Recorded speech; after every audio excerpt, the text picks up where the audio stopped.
स्वागत है आप सभी का। आज की क्लास में हम डिस्कस करेंगे जो जीके पेपर हुआ था 23 जून को फर्स्ट ग्रेड का, उसके क्वेश्चंस हम देखेंगे। तो देखते हैं पहला सवाल। रणकपुर के मंदिर में की गई विशिष्ट दक्षिण कला की निम्नांकित में से कौन सी विशेषताएं हैं? ऑप्शन 1, नारी की दुर्बल आकृतियों को यहाँ प्राथमिकता से उकेरा गया है। दूसरा ऑप्शन है आपका नारी प्रतिमाओं में सूक्ष्म तक्षण से विभिन्न मुद्राओं का प्रदर्शन। सी है बेहतरीन पुष्प आकृतियाँ जो गुजराती कला और परंपरा की पहचान है। यहाँ की प्रतिमाओं में अस्त्र शस्त्रों का अंकन नहीं है। बताना है कि कौन कौन सी विशेषताएं हैं। तो इसका करेक्ट आंसर होगा आपका ऑप्शन नंबर 3। अगला सवाल देखते हैं। निम्नलिखित में से किस लोक देवता को लक्ष्मण जी का अवतार कहा जाता है? तो कौन से लोक देवता हैं उन्हें लक्ष्मण जी का अवतार कहा जाता है?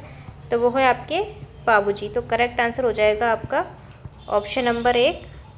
पाबूजी को क्या कहा जाता है? लक्ष्मण जी का अवतार। अगला सवाल देखते हैं। किस किले में सबसे ऊंचे भाग का प्रयोग राजप्रासाद, सबसे नीचे भाग का जलाशय और समतल भाग को खेती के लिए सुरक्षित रखा गया?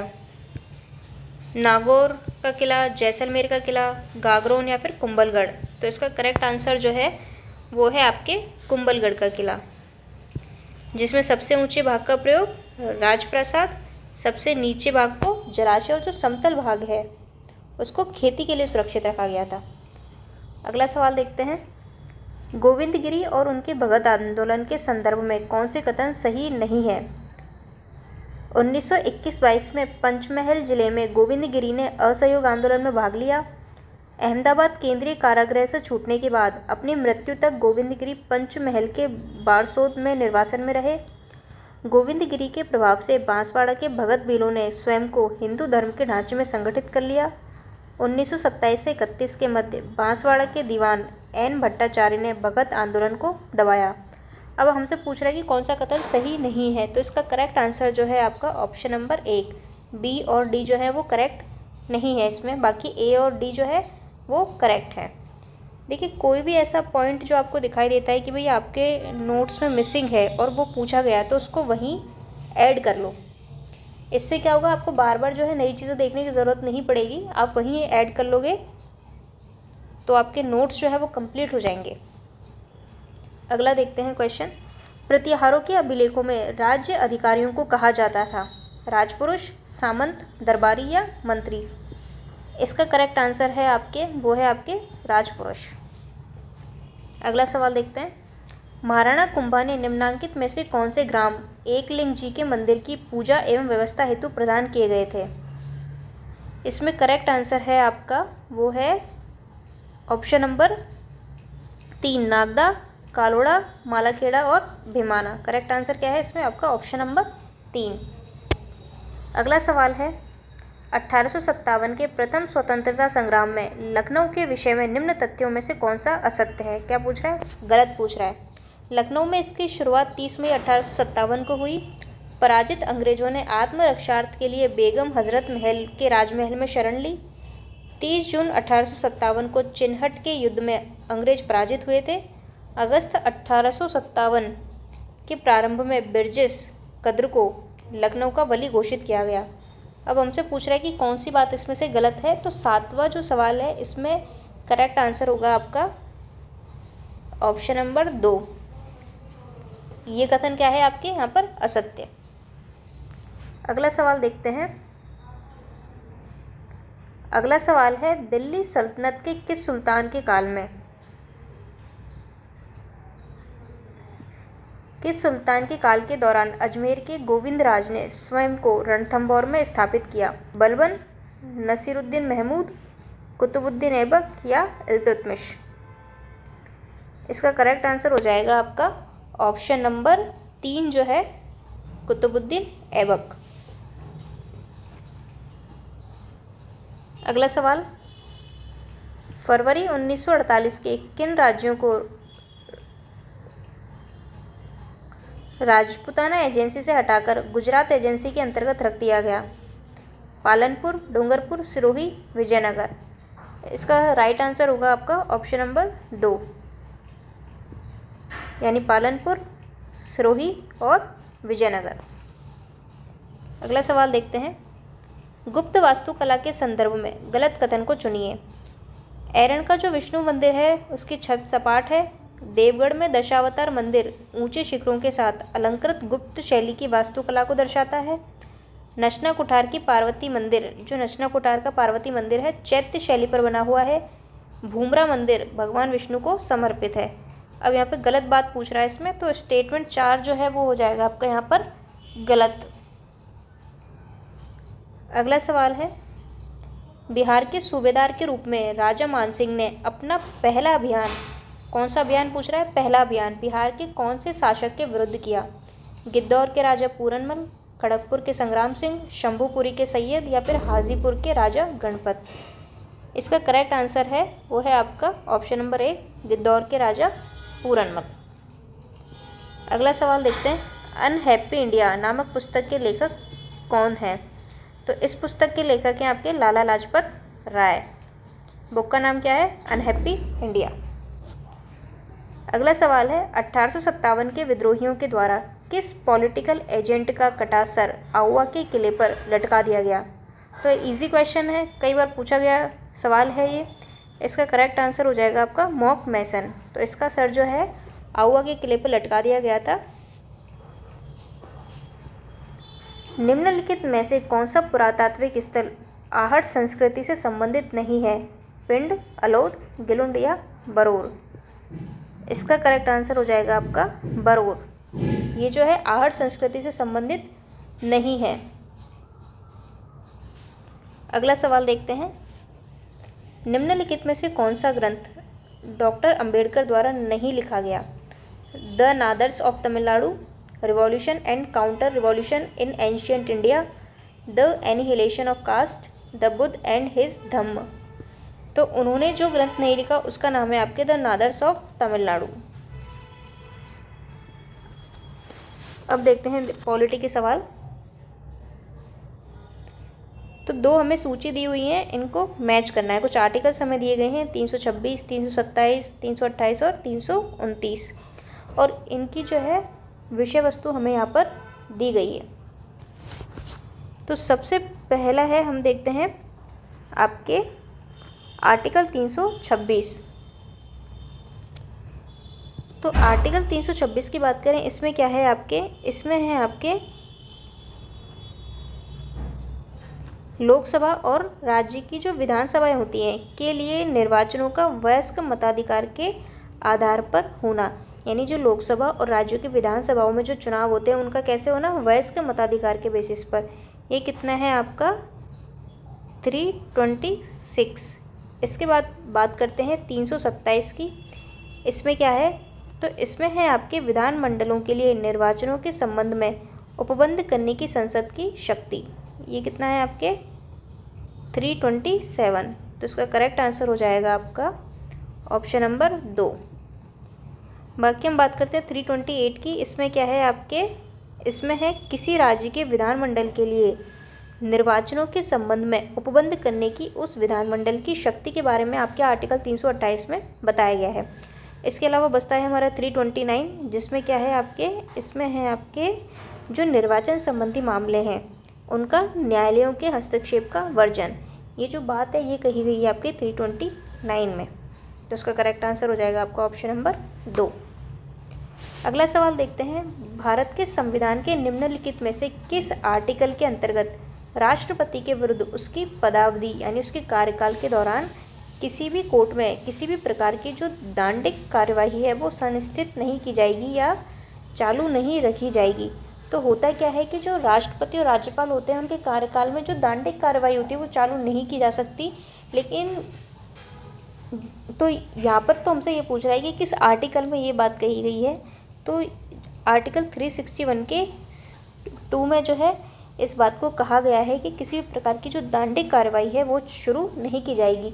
तो ये जब हमने पॉलिटी के सवाल किए थे, जब हम स्टेट पॉलिटी कर रहे थे, तो वहाँ पर भी मैंने आपको बताया था जब हम राज्यपाल पढ़ रहे थे।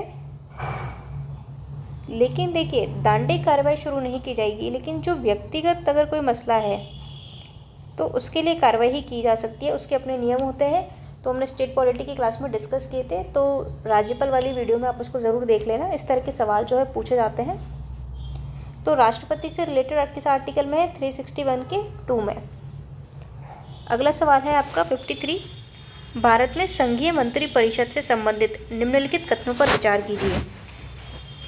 कोई व्यक्ति जो संसद के दोनों में से किसी एक सदन का सदस्य न हो, किसी एक सदन का अगर वो सदस्य नहीं है तो उसे मंत्री नियुक्त किया जा सकता है, परंतु यदि वह मंत्री नियुक्त होने के बाद नियुक्ति की तारीख से निरंतर, अब देखिए यहाँ पे आपको फोकस क्या करना है, निरंतर 6 महीने की अवधि के भीतर दोनों में से किसी भी सदन का सदस्य न बन सके।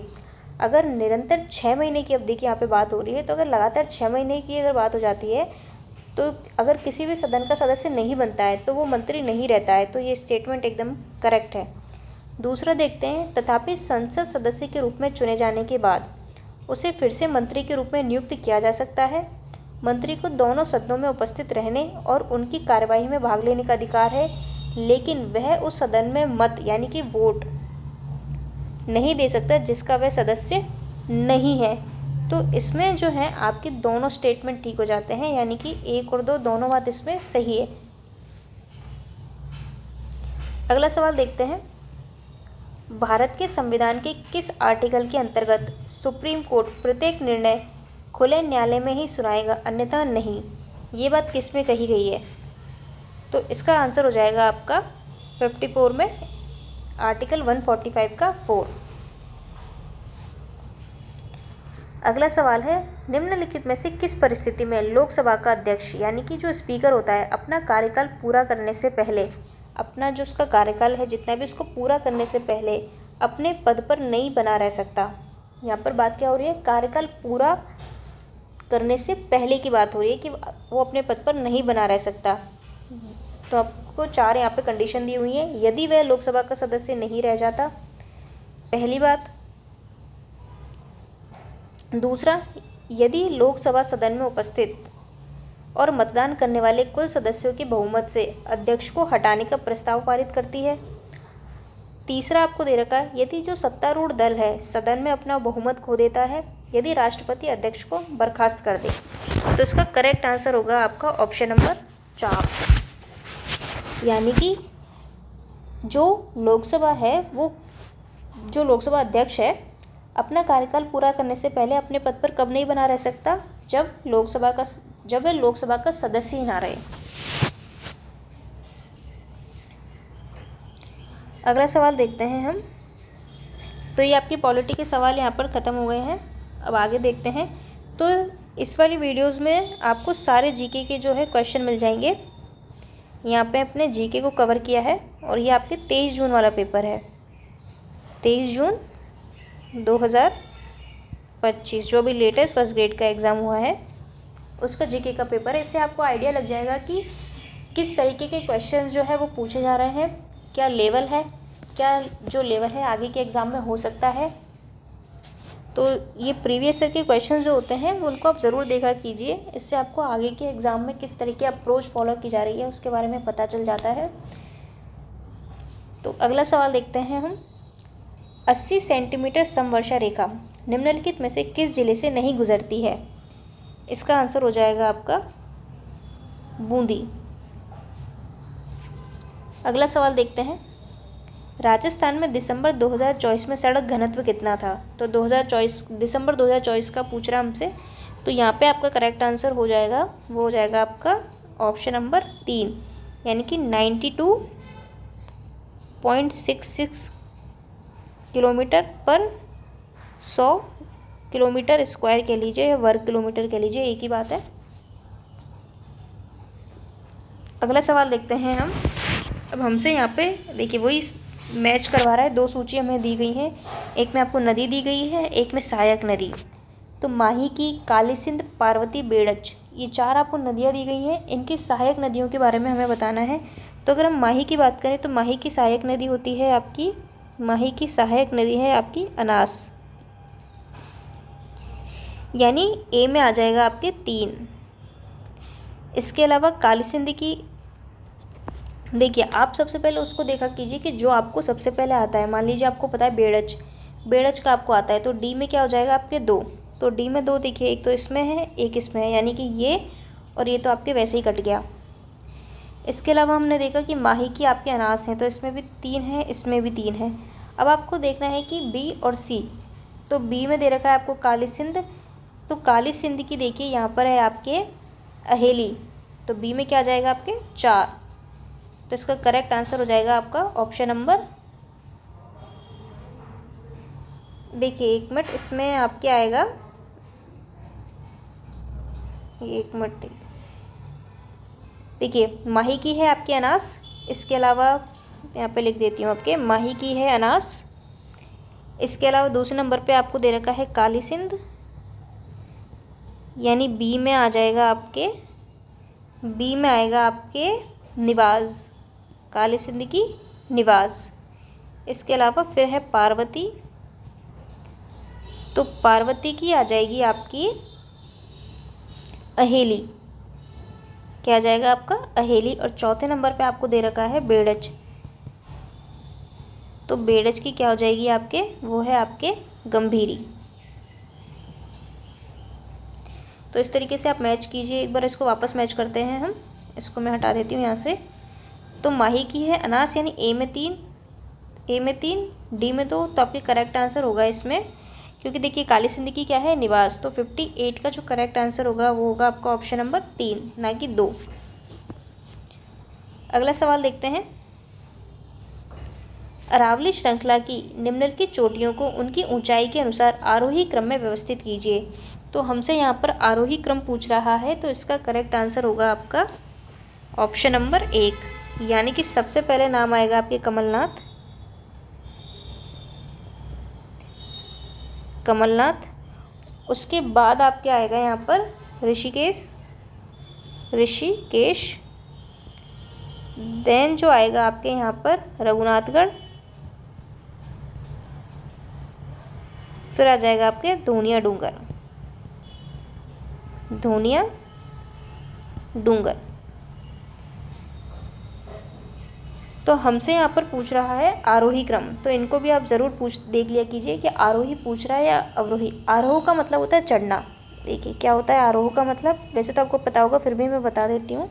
आरोह का मतलब होता है चढ़ना, यानी कि छोटा, फिर उससे बड़ा, फिर उससे बड़ा, फिर उससे बड़ा, इस तरीके से। तो कमलनाथ, फिर ऋषिकेश, फिर रघुनाथगढ़, फिर आपके आएगा धोनिया डूंगर। तो इसमें करेक्ट आंसर होगा आपका ऑप्शन नंबर 1। अगला सवाल देखते हैं। निम्नलिखित में से कौन सा कथन सही नहीं है? राजस्थान 69 डिग्री 30 मिनट से 78 17 पश्चिमी देश, देखिए यही यहाँ पे गलत हो जाता है, यहाँ पर पश्चिम नहीं आएगा, यहाँ पर आएगा आपके कहाँ पर है, पूर्वी देशांतरों में। तो यही स्टेटमेंट जो है आपका गलत हो जाता है, बाकी के स्टेटमेंट सही है। देख लेते हैं। कर्क रेखा राजस्थान के 2 जिलों से गुजरती है, सही बात है। राजस्थान इटली, नॉर्वे, इंग्लैंड जैसे देशों से अधिक क्षेत्रीय विस्तार रखता है, ये भी सही है।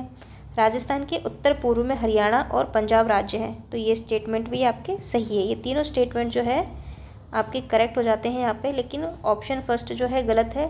तो देखिए बहुत ध्यान से पढ़िएगा, यहाँ पे पश्चिम है, जबकि आंसर क्या आएगा, पूर्वी देशांतर। अगला सवाल है, निम्नलिखित में से कौन सी भेड़ की नस्लें नहीं है? तो मगरा, खेरी, पूगल, नाली, चोकला, सोनाड़ी, जमनापुरी और मालवी। तो इसका राइट आंसर है आपके ऑप्शन नंबर 4।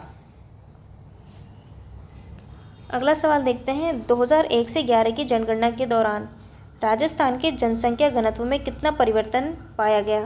तो इसका राइट आंसर है आपके +35।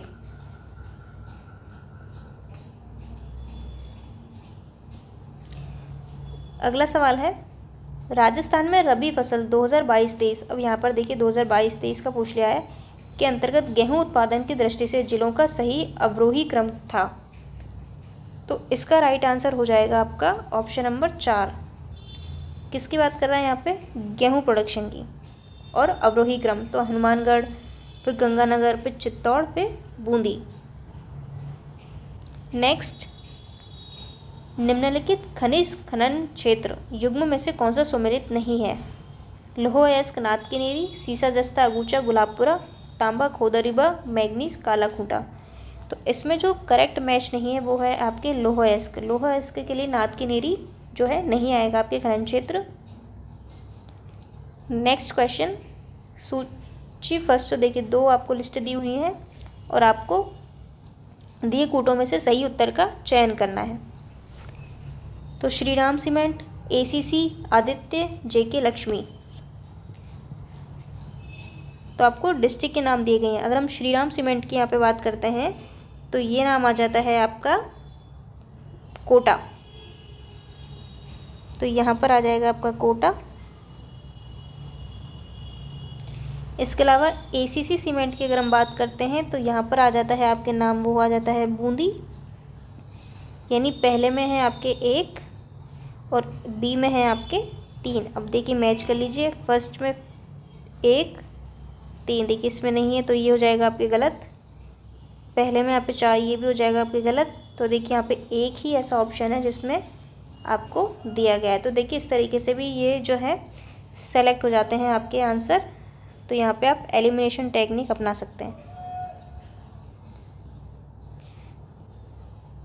तो कई बार इस तरीके से आपको अगर एक भी पता हो उससे भी आंसर निकल आता है। इसके बाद देखिए आदित्य सीमेंट की बात करें तो ये है आपका चित्तौड़, यानी कि 2। इसके अलावा फिर बचता है जेके लक्ष्मी सीमेंट, वो आ जाता है आपके सिरोही, यानी 1 3 2 4, 1 3 2 4। तो ये थी आज की क्लास जिसमें हमने जो है पेपर के सॉल्यूशन देखे। तो ये ऑफिशियल आंसर की जो है उससे बताए गए आंसर हैं। ऑफिशियल आंसर की है ये। तो आप जो है ये जो सवाल अभी आ चुके हैं इनको एक बार ज़रूर देखना, इससे आपको आगे की परीक्षाओं का पता चल जाएगा कि किस तरीके के जो अप्रोच है उसको यूज़ किया जा रहा है। तो भी जो भी पेपर होंगे और भी आगे तो हम उनको भी एक बार देख लेंगे। तो इसमें हमने करवाए थे आपको सिर्फ जीके के क्वेश्चन, चाहे वो पॉलिटी के हों, हिस्ट्री, कल्चर हो आपके। तो थोड़े से ही सवाल हैं, तो इस वीडियो को ज़रूर देखें और एक बार जो है चैनल को ज़रूर सब्सक्राइब कर लीजिए।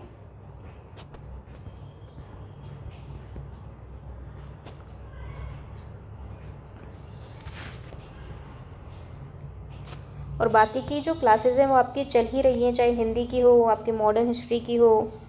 देखिए हिंदी की क्लासेस अभी आपके चल रही हैं और आपके मॉडर्न हिस्ट्री की क्लासेस चल रही हैं। इसके अलावा जो है आपके राजस्थान पॉलिटी कंप्लीट हो चुका है।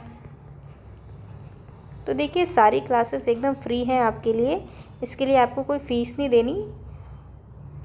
तो इसलिए इन क्लासेस को ज़रूर अटेंड करें, क्योंकि प्रीवियस ईयर काफ़ी इम्पोर्टेंट होता है और अब जो है और ज़्यादा इम्पोर्टेंट हो गया। जो लेटेस्ट ईयर के जो सवाल हैं आपके जैसे 2024 और 25, उनको आप ज़रूर देख कर जाएँ अगर जो भी एग्ज़ाम है आगे आपका। और हम जो है आरएस के पर्पज़ से जो है सवाल जो है उनको भी सॉल्व करेंगे कुछ टाइम में।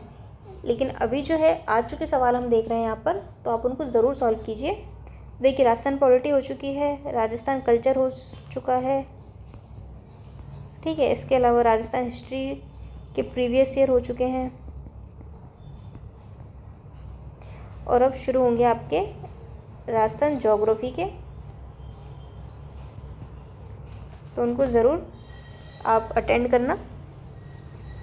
बाकी जो है ये वीडियो आप एंड तक ज़रूर देखें। Thank you.